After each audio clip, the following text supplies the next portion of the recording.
Hi guys, Ishpreet here. Welcome back to Slick and Natty. In today's video, I'll show you how you can make a pretty doormat like this. It's a very easy DIY which is made from waste materials, and to make it, all you need is a jute sack, which is also called as bori or bora in Hindi. You might already be having these at home if you order rice and other grains in bulk, and if you don't, then you can easily get these from any of your neighborhood vegetable, fruits and grocery shops because it's a waste item for them.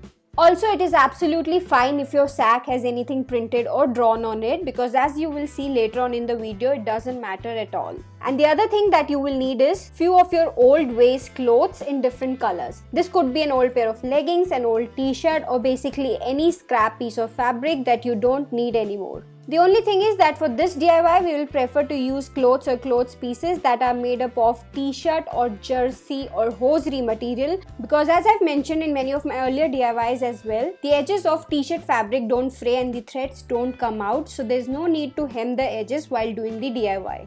Okay, so first of all, you have to draw the shape of your doormat on the jute sack. I am making a rectangular doormat, so I'll be marking a rectangular shape. If you want to make a circular or an oval shaped doormat, then you can draw a circle or an oval instead. So I'm here marking a rectangle of length 22 to 23 inches and width about 14 to 15 inches, which is the average size of a doormat. You can even use one of your existing doormats as a guide to mark the shape.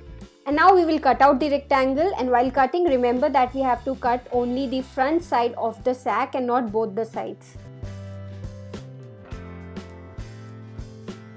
So this will act as the base of our doormat, and keep aside the rest of the sack as we will need it later on. So now let's start working on the base of the doormat. We will keep this printed side as the upper side of the doormat because it will anyway get covered, as you will see later on, while we will keep this plain side as the lower or the bottom side of the doormat. Now first up, cut all the four corners of the base like this.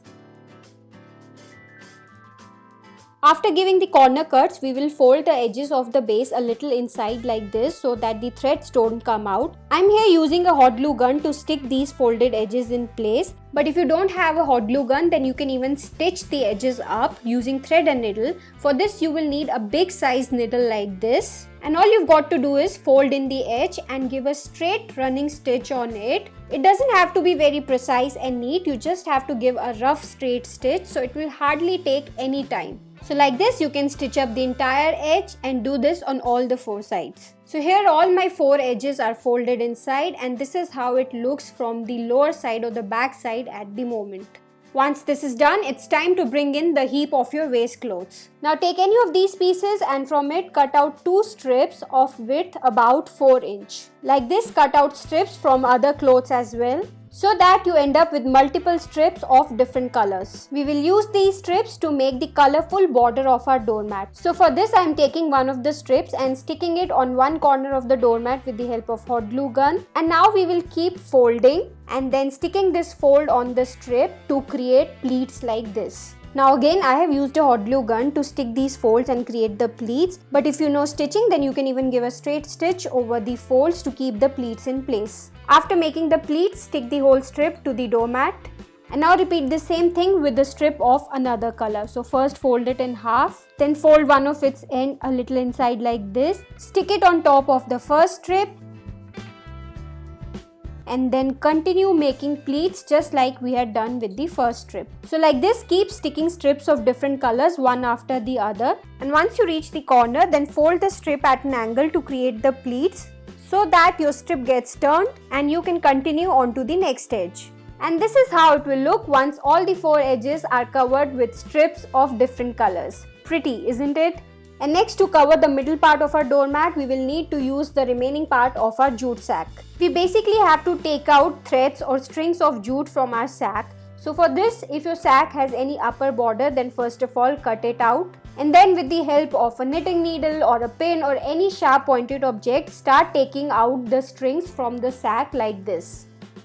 You have to pull out multiple strings like this, and this is how your sack will end up looking once you've taken out strings from it.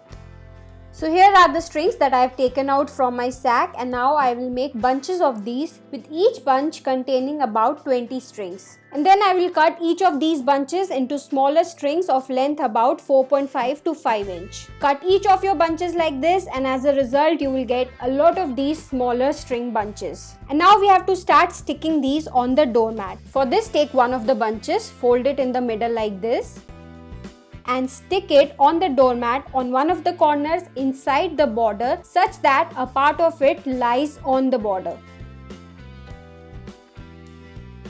Like this, stick a bunch on all the remaining 3 corners as well. And then you have to start sticking these bunches in the space between these corner bunches, one after the other in a straight line like this. Again, I have used hot glue gun, but if you know stitching, then like I said before, you can give a straight stitch over these to stick these to the doormat. Now once your outermost row of these jute bunches is done, then we'll create the second inside row. For this, again we'll start by sticking these bunches on the 4 corners and then sticking subsequent bunches one after the other in a row in between these 4 corner bunches. Just make sure that the bunches of the second row overlap the bunches of the first row a little bit. After the second row, I created the third row, and you have to keep doing this till the entire doormat gets covered like I am doing here. And once it is completely covered, then you can take a pair of scissors and trim off these jute strings a bit so that the doormat looks a bit neater and also so that the border becomes more visible. And this is it, your doormat is ready with a pretty multicolored border and a fluffy soft center of jute strings. It looks really cute and is also very soft to step on.